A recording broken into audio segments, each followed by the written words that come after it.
देवभूमि उत्तराखंड की मां गंगा के तट पर श्री सुदामा कुटी, जहां पर आज नवरात्रि के नवमी के दिन यहाँ पर कन्या भोज और भंडारा चल रहा है। जैसे कि देख सकते हैं और मेरे सहयोग आयु से जरा दिखाई मेरी दाईं तरफ इस तरह के छोटे छोटे नन्हे मुन्ने प्रातः काल से यहाँ पर जो भोज करवाया जा रहा है। खास तौर पर सबसे बड़ी बात जो देखने को मिला, यहाँ पर छोटे छोटे नन्हे मुन्ने मानो उत्साह से जो भरे नजर आए, वो सबसे बड़ी बात देखने को मिली। इसके अलावा बहुत सारी माताओं से मैं बातचीत कर रहा था, बहुत सारी महिलाएं भी यहाँ आई हुई थी, वो भी भोज करते हुए कहीं ना कहीं उनको भी जो पारितोषिक दक्षिणा जो मिला, वो भी शायद उनके उत्साह को एक समाज को बदलती हुए समाज को प्रवेश को दिखाता है। और महाराज जी से जरा बातचीत करेंगे।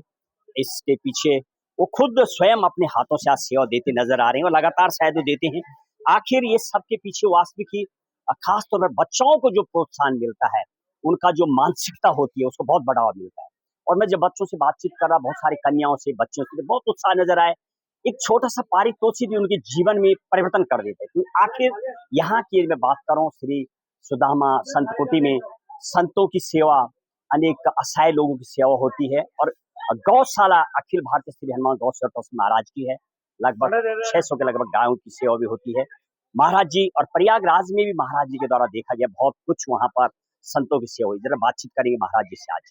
और महाराज जी श्री राम किशोर दास जी त्यागी महाराज, जो कि बच्चों के बीच बहुत प्रसिद्ध हैं, बच्चे बहुत उत्साह से आते हैं।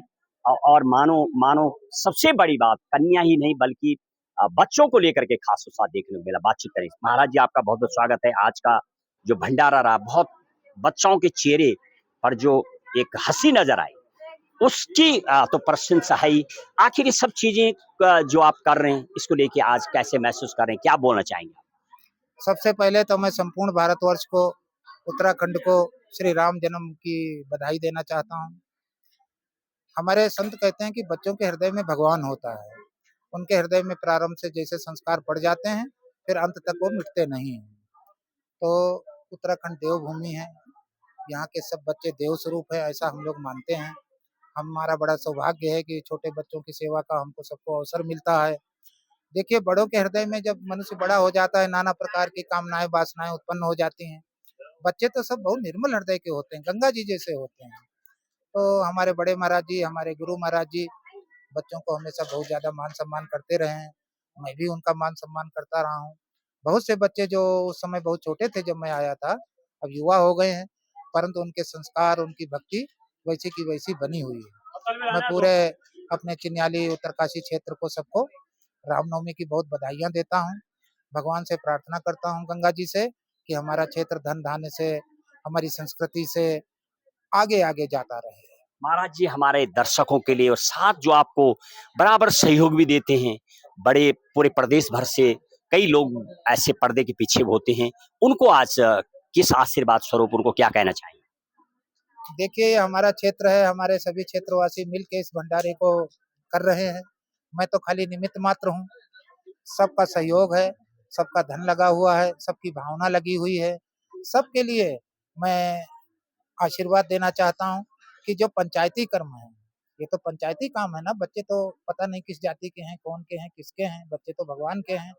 उनकी सेवा में जो उन्होंने रुचि दिखाई, जिस प्रकार से उन्होंने सहयोग किया, मैं हृदय से सबको अपने अंतःकरण से आशीर्वाद देता हूँ। महाराज जी, एक प्रश्न आखिरी, समाज में जिस तरीके से बहुत सारी चीजें विडंबनाएं भी देखने को मिलती हैं, तो ये चीजें कहीं ना कहीं युवाओं में संस्कार भी डालती है, परिवर्तन भी देती है। तो क्या औरों को आप आज संदेश देना चाहेंगे कि जब ऐसा अवसर कभी मिले तो बच्चों को लेके चले? जैसे आपका कहना है कि बच्चों के अंदर कोई विकृति नहीं होती है, कुछ लालच नहीं होता है, निस्वार्थ भाव से भगवान के दृश्य होते हैं।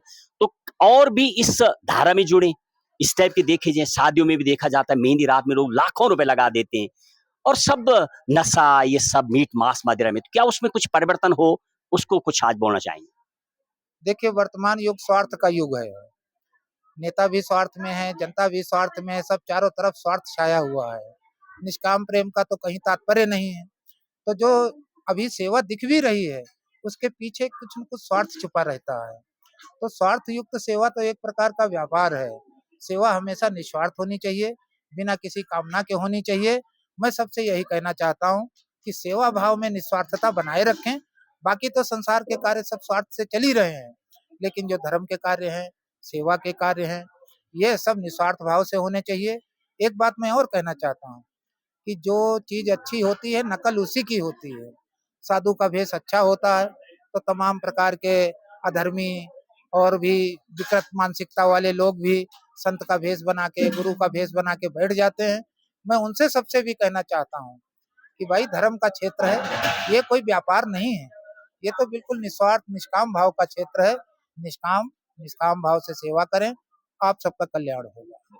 ये थे महाराज जी कि जैसे कि बात कर रहे हैं खास तौर पर युवाओं की ओर जाना संतों का, ये कहीं ना कहीं एक ऐसा दिखाता है कि मानो बहुत अच्छा उनको ये पता होता है कि मानसिकता और समाज का निर्माण जहाँ से होता है वहीं पर ही सेवा दी जो जा रही है उस पर। सीधे सुदामा कुटीर से आयुष के साथ महेश बोगना, गंगा 24 एक्सप्रेस, उत्तरकाशी।